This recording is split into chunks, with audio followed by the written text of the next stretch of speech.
Now, in the Western modalities of looking at the autonomic nervous system, we have focused only on the autonomic nervous system. And, during COVID, I was doing research, our foundation, on who was getting sick, who was dying, etc.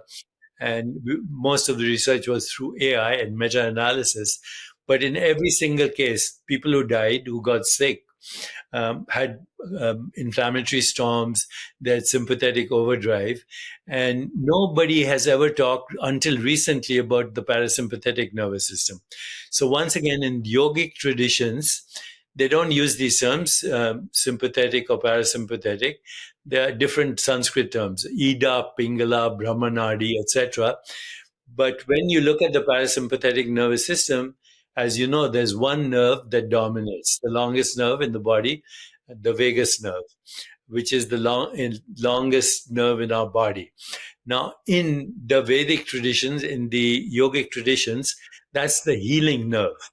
So it comes from your midbrain, and first it interferes with the oculomotor nerve. So by doing eye exercises, you can actually stimulate the vagus nerve just by doing eye movements.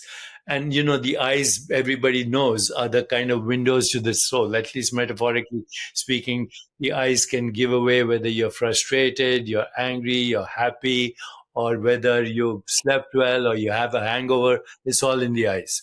Okay, so then the vagus nerve interacts with the facial nerve, and there are 43 facial muscles in our face that express every single human emotion. So you can look at facial expressions and figure out the emotions that a person has. Then the vagus nerve goes to the laryngeal nerve, and it interacts and it influences tone of voice. And you can tell by tone of voice a person's mood. A baby can tell that, mother's happy, mother's upset, mother's frustrated, etc. After that, the vagus nerve influences the depth of breathing, and then heart rate variability.